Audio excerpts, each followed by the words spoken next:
you think that being hypersexual and escalating on her in a public venue is what made her turned on. What you don't realize is that that girl was going to fuck someone anyway, and it just happened to be you. Here's something I want you to expand upon there. So when you say that, like, just get it, or like he's just smoother, he's just more confident, I know this is going to happen because the pickup guys are going to come first and say, oh, what he's saying is you need to learn. Being get it means learning pickup, learning intent. Yeah. He's really saying, hey, you need to learn all the pickup stuff. And that's what he's saying, but he doesn't want to say it. Explain that difference, because that always happens all the time. What's the difference between what you said and getting it versus like pickup and like game? Okay, so here's the situation. Game is fine. I never have a problem with game. What I do is social circle game. Game is great. Cold approach is fine. Cold approach is great. Talking to strangers is a skill set that you need to have in sales, leadership. Let's clip that one. Let's clip that one. Yeah. Cold approach is great. Cold approach is great. And by the way, a lot of pickup is good too for beginners. What I have a problem with is the highly sexualized, hyper kino escalation, the hypersexualized, hyper intent type of cold approach pickup.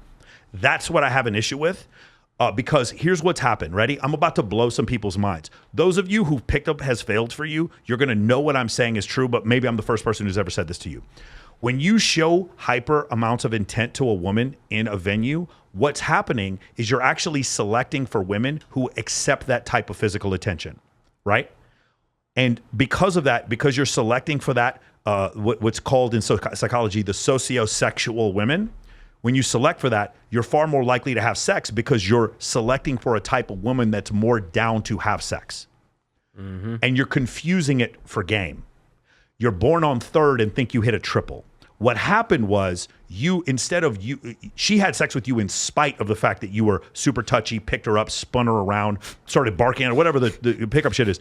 You think that being hypersexual and escalating on her in a public venue is what made her turned on. What you don't realize is that that girl was going to fuck someone anyway, and it just happened to be you. And your hyper aggressiveness only selected for that few 2 to 3% of women that were down for that. So congratulations, you got a girl with a 600 body count that you got to go home with, and you can go brag to your friends about how good your game is. Right. Those of you who have been failed by pickup, deep down, you know what I'm saying is true. Right. What you can do is almost like, instead of being born on third and thinking you hit a triple, you can manufacture runs. You know, like you do in baseball, you hit a bunt, sack fly, whatever. You can manufacture attraction. The freebie for manufacturing attraction is called pre-selection.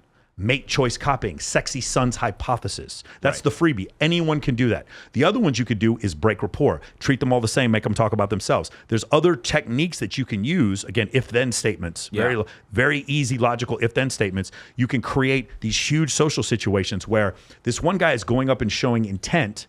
By the way, you're showing intent to a woman who did nothing to deserve it. Meaning your intent is valueless. You showing intent is worthless. And now you have no status. You have no status. Again, for me, it's like I'll go meet a beautiful woman and I'll be like, hey, awesome show you did. Or like, really great. Oh, I saw you bought your first house. Congratulations. And I'll never look at her boobs. And she'll look at me and be like, wow, he gave me no intent. I have to work to get Michael's intent. That means Michael's intent is worth more. Your intent is worth less. Right. Worth less because you're giving it to strangers just for their physical appearance. That's the reason why. And you're like, well, you go to a bar where there's a bunch of women looking to hook up and they get drunk and then you take one home and have sex with them and think you have game. No, it would be like if there was some way to select for just like there was a bar and the only women that were allowed to come into the bar were women who were just DTF that night, no excuses. No, you know what I'm saying? If they had a bar like that, everybody's like, oh, that sounds like a great idea for a bar. but if there was a bar like that, and you could just go there, you would just get laid and you wouldn't have any game. Well, that's essentially what the Kino escalation does. It's just speeding up the process. The problem is... It's like throwing a screen pass on the one and saying you have a good arm. Yeah. Like, no, it's not. But it's one of these situations where it's like... a screen pass on the one. Yeah. Yeah. Well, I mean, that's 28-3. That's how they won remember? That's how they won the whole thing. It's a screen pass at the one. You know, but just like that concept of like you showing that level of intent, what happens is during all those approaches, there were so many other women that you could have manufactured attraction with and you didn't because you blew it out because of intent. I knew this for a long time. Do you know who reiterated this to me? Dan.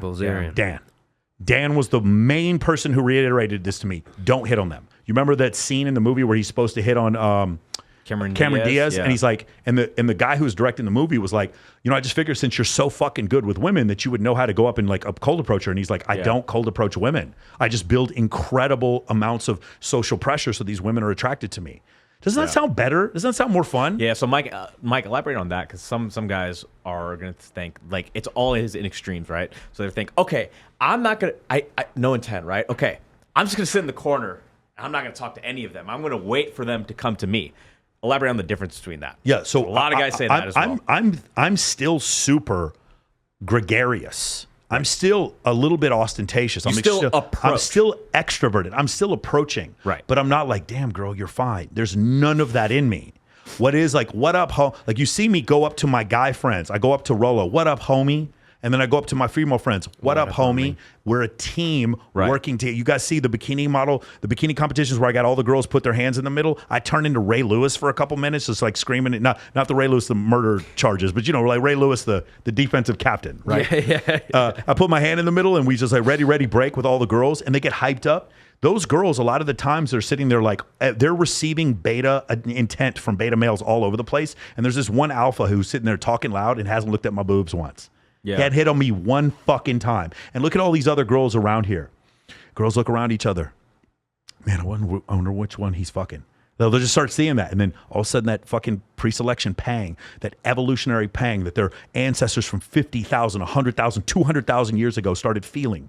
They start having that. It's like, this is a desirable fucking man. He must be. This many women around, he hasn't even looked at me once. Right. What the fuck is going on? I'm going to get his attention. I'll do anything I got to do to get this motherfucker to pay attention to me. That's what they start thinking. I'll go start grinding on my butt on him, or I'll ask him out, or I'll flirt with him, or whatever. And you start seeing it happen when you create these situations with ratio. Dan, I think, likes to talk about 7-to-1.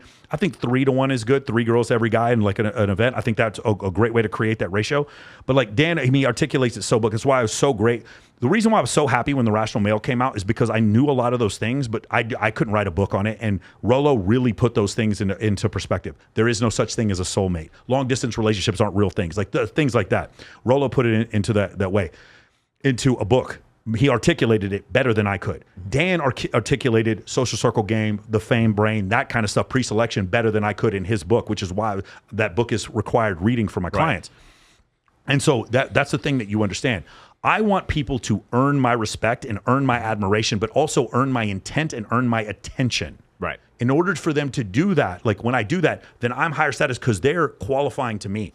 When I walk up to a strange woman and it's very clear that I'm just trying to take her home, if I'm super good looking and she's super down, it works. But the problem is you think that you generated attraction. No, you didn't. She was just fucking ready, bro. It's just one of these... Whenever I hear this pickup artist like, I grabbed the girl's hair and she said that it turned her on. I'm like, I will bet you any amount of money she was going to fuck someone that night. I'll bet you any amount of money that she was just down that night.